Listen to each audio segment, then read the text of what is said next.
Hey guys, what is up? This is Wasabi Mouth coming back to you with a quick video for all you Pokemon trainers out there. I just want to go over something real quick regarding an official Pokemon update that surfaced just the other night. So to jump in this new tidal wave of Pokemon Sun and Moon and to answer those questions out there, I'd like to say that it is confirmed that these 7 new Pokemon are indeed true to the excitement of your guys' ears. Honestly, I didn't expect something like this to surface so soon after Nintendo's E3 conference, but surely enough, it did. Nintendo released yet another trailer of some in-game play showing off these new species of the Alola region.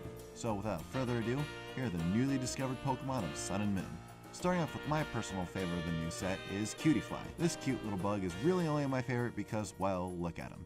I always had a soft spot for bug types like Butterfree, Ninjask, and etc. I always had them out of pure interest, honestly. But anyway, this bug slash fairy type has some similarities between a bee fly kind of bug or just a gnat in general. But from what was shown in the trailer, this little guy's known move is Fairy Wind and doesn't have much more detail behind it. I'm thinking this Pokemon probably won't have an evolution because I couldn't really imagine an evolved form and how it would really look like. But hey, maybe it could turn into a cool Vespiquen kind of thing. But moving on from that, we have another dragon type among us from the Alola region. Also being the first matchup of its kind being a normal slash dragon type, this interesting new guy goes by the name of Drampa. Also going off what was shown in the trailer, this cartoony looking dragon comes with a frenzy ability and the move Dragon Breath, as any dragon Pokemon would, but I'm really curious as to whether or not this guy will have an evolution. Honestly, I would keep him the way he is. This species adds character to the current roster of Pokemon out there and a little bit of color too. But speaking of color, this new water slash psychic type named Bruxius or Bruxius, or however you pronounce his name, comes with a lot of, well,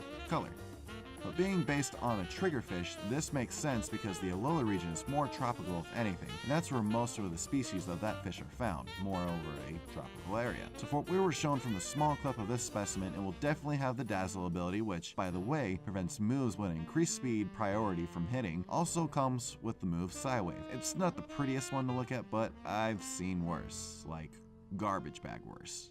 Yeah, you know who I mean. But while we're on the subject of looks, we do have a really badass looking specimen that's on its way into the game. Introducing this new addition to the electric slash fairy type Pokemon, we got Tapu Koko, or, I'm bad with name pronunciation. This one was the first specimen to be shown off in the trailer, which was actually a really great way to start it off because this little dude had quite the energy flow going on by showing its ability called Elic Maker that starts up an electric type kind of terrain, and what I'm assuming from that is that it's going to boost electric type attacks. But this Pokemon was actually hinted at E3 Treehouse Live by being the guardian of Mimere Island. Interesting fun fact, am I right? Badass looks aside, we have another cute rodent on our hands. Resembling the looks of a hedgehog, we got Togedemaru. Coming with the Lightning Rod ability, this of course makes the Pokemon not only an electric type, but also a steel type as well. When this little rodent rolled into the scene, we discovered that it could know the move Discharge. Despite that many weird looking species we've received in the past, they have always done a great job with rodent Pokemon. They come out way too adorable. But cute looks aside, we have a questionable looking fellow out there by the name of Charjabug.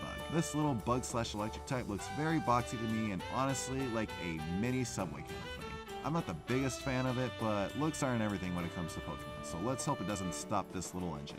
But aside from that, the move Spark was revealed for this little buggy. So coming down to the last one of this brand new set, we do have yet another bug slash electric type. But to me, this one looks very speedy and a lot like that cool remote control toy you always wanted as a child. But coming last but not very least, we got Vigavolt. Its ability is yet to be known, but we'll know the move Zap Cannon.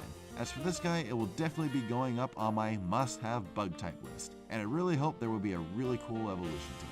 Overall, the trailer didn't stop at just these new Pokemon, but it even confirmed that Zygarde's complete form is within the game. Aside from that, this trailer was a perfect wake-up call for all trainers out there eagerly awaiting for Sun and Moon release, and it was unexpected but awesome news. I'm hoping to get further details on these new Pokemon or even getting more confirmed information of new species. But aside from that, I'll provide links below for you guys to follow up with Sun and Moon, and like always, thank you guys for watching and be sure to subscribe to keep up with my updates or hit this up with a like if you found this video as useful as a Pokedex. Wasabi out.